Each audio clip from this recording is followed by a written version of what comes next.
As the Microsoft Atlanta building rises into existence here in our city, we will all rise and shine together with the launch of Microsoft's The Garage Atlanta, showcasing the many thought-provoking artists and visionaries right within our company. The Garage Atlanta is committed to stoking creativity and innovation and building and fostering our Atlanta community. Learn from local artists, be inspired so we can all shine together. Rise and shine, Microsoft Atlanta. We'll meet you at the Garage. It's the Voice Bailey. In the garage, That's in right. the house. That's when the garage meets the garage. Yeah, yes. So we are in your studio. Yes, we are. Thank you so much for being here, Leandra. Thank you for having us. What We're better excited. place to be in the garage for the garage? A lot of magic coming out of Vince's garage and among the community in itself, and that's what we want to talk about today. Okay. So let's just start with what happens in the garage. You name it, it can happen. First of all, I teach voiceover, so okay. I have voiceover lessons out here in the garage.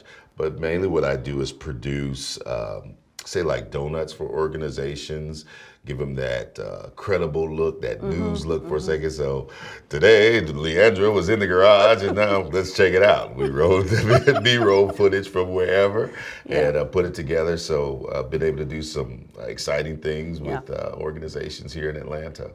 Yeah, see some of the messages or messaging on your monitors here. You have Diverse City USA.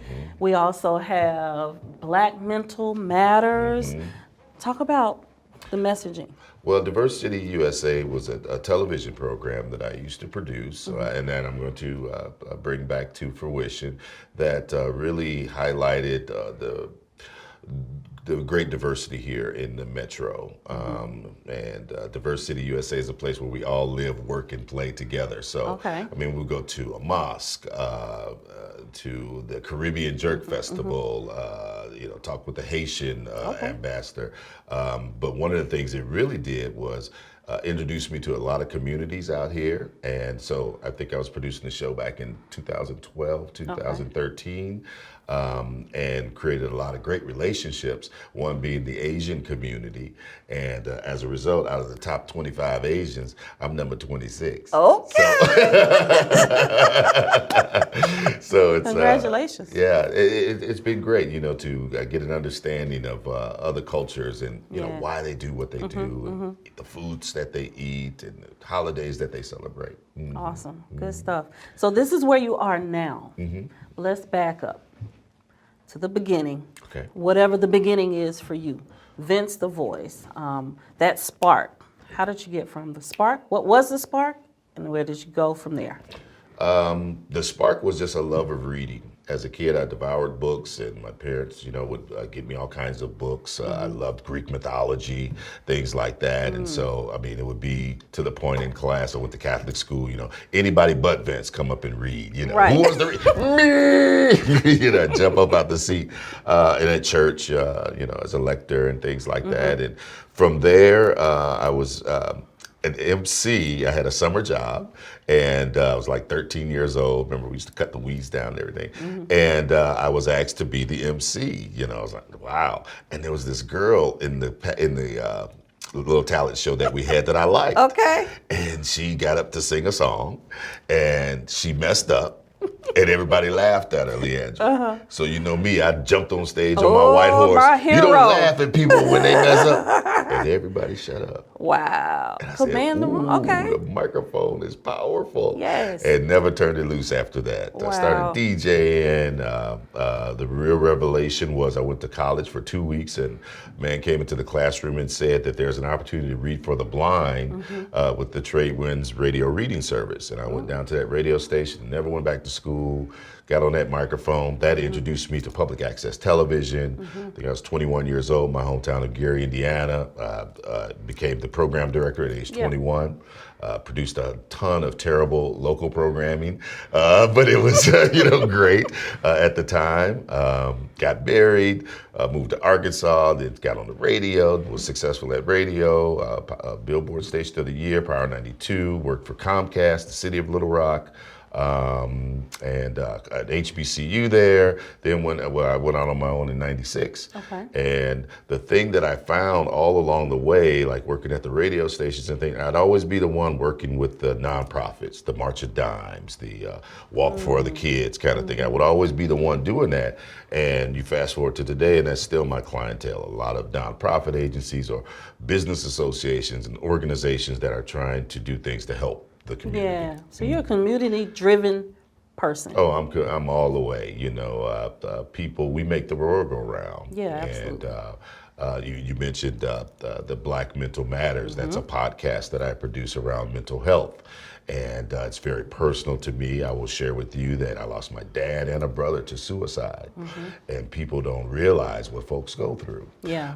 And so this is my way to honor them, as well as an attempt to let folks know that you're not alone with the issues that you're dealing with.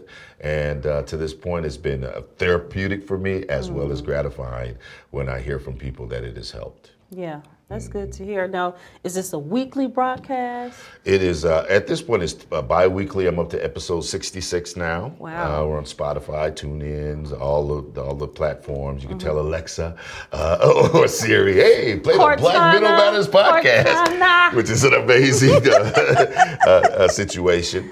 But we, myself and my partner, Makiba Reed Johnson, she has all the credentials, the licensing. She's a master's in public health and all this. She keeps it straight. I give it some levity because it can be kind of heavy discussions. But it's not just mental health like in clinical stuff, but just how we deal with things and process things and how you move forward in life. Yeah, that's good. Yeah. Especially not that it never mattered before, but more than ever during this period of time while we're taping in the middle of the situation we're in. Some individuals feeling isolated, if you will, and disconnected.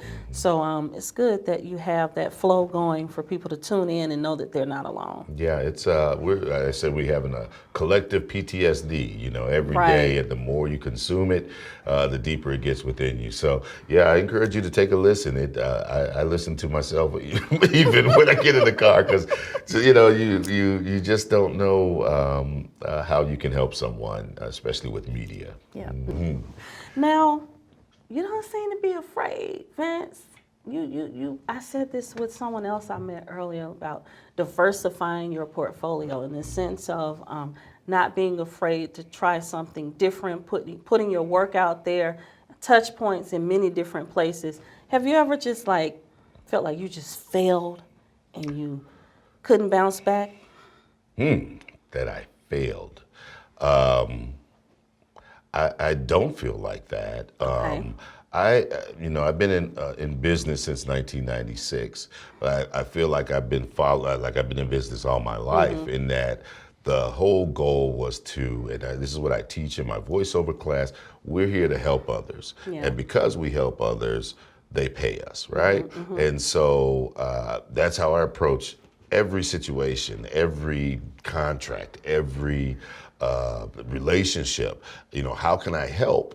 And if I can help, okay, is there a budget? What's the budget kind of thing? Turn it into the business scenario. Right. But having that type of outlook or design or strategy, I don't feel like a failure, because if it didn't work, it probably wasn't my fault. You know what I'm saying? I was here to help. You was tripping. You didn't get it. I love it. Okay. We try to bring all those your past, with you. Bring it all to the table. Yep. Yeah. That's good. I like your upbeat spirit. It just takes me back to your podcast, Mental Minds Matter. You have to be in a certain head space and work really hard at staying there. The feedback you just gave on, maybe it was something you didn't do. I didn't fail. I love it. We have a program, not necessarily a program, but every once in a while at Microsoft, we call it Share Your Fail. And it's not just about failing, right? Like the title could be misleading depending on your point of view, but no, it's how you move through a tough situation. Right? I'll just say that you make me think, along the way, every significant milestone or a new opportunity for me came from a volunteer situation. So, like I said, they told me about the radio reading for the blind. I went down there, volunteered. I said, oh my God, the radio, and that got me to DJ. And then went to the public access station. Hey, volunteered to work the cameras. I remember I was the kid they would kick around. Yeah. So I was on the workforce board there in Little Rock, got introduced to Job Corps, fell in love with this program with the kids. Wow. Flew me all over the country. I was in Oregon, Utah, and all from a volunteer situation. And I can say that continues even today. I couldn't, those are the ones that come to mind, but just approaching situations that we are here to help each other, you get back so much in return. Yeah. Any advice for those that are, stepping into the world of voiceover work? The first opportunity, 9 times out of 9, is going to come within your own network. And a lot of times it's things that just, you just never know. It could be your cousin who's running for office in, Tougaloo, Mississippi, what have you. Or it could be one that just opened a hair salon and she needed something for her website. So you start in your network for opportunities. Again, approaching it as I'm here to help. How can I help you get your message out? Let me do this for you, kind of thing. And then it turns into, I really like the way you do that, Leandra. Could you do some more? Or how much would you? That's what you're looking for, is that magical question of how much would you charge us? That's when the sky opens, the trumpets start blowing, the angels are on the harps. It's like, I have really made it. But it is a very, it's a tough business. People think that it can be easy, but it's not. It's very subjective. I can be the best voiceover, say the best, Georgia Asian Times, but I sound just like her ex-husband. Right. I'm not so getting you that never job. know. Right. I'm not getting that job. Right. And it's just like everything else. People hire people that they know and like. And I have a reputation of being fast for folks. Maybe you can attest to that. Yes, I can attest to that. And but that producers and agencies like that, that relieves them of a headache. I can get the fans, he can, and get it right back to me. Yeah. So having your own gear and all those kinds of things, you definitely need to have these days if you're talking about being a voiceover artist. And is it the equipment? A lot of people say they're apprehensive and they're like, I want to do this, but I can't get going. I have a passion for this, but I don't have the right equipment. What do you say to those people that are just stuck? And then next thing you know, 7 years have gone by because you couldn't find the right mic. Well, I mean, the way technology is now, you can get a decent mic for, $140, a USB microphone. Don't try to go out there and buy the latest Neumann, or something $5,000 microphone. I mean, you can make it sound good. The software that is out there, it's all with processing, adding compression, EQ, sweeten your voice and things like that. Yeah. And so it's very portable. In fact, I can recall me and my wife driving through the mountains of Kentucky. At that time, I was working with the Aspire Network as their promo announcer. He's like, hey, Vince, I get this thing on my phone. We need this right away. I'm driving. I'm like, I shouldn't have been looking at the phone, but I'm driving. I looked at my phone. I pulled over to the rest area, rolled up the window, said, baby, stop snoring. I got to knock this out, pull my laptop out, pull my mic out, cut the spot. Had no internet, Awesome. Bluetoothed it from my computer to my phone, then sent it to him and sent him an invoice and got back on the road. That's what I'm talking about. You know what I'm saying? So the industry has changed a lot than what it used to be, where everyone went to the studio and everything was in a world where Leandra is in the garage. You want to be there. It's going down for... Okay.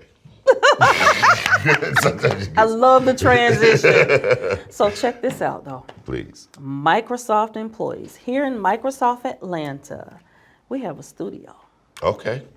And I love the fact that, we have things that are aligned with the passion of the employees at our site. That is awesome. So for those that, looking to start and get started in voiceover work, even music, have that personal passion, we have the space for them in Microsoft Atlanta.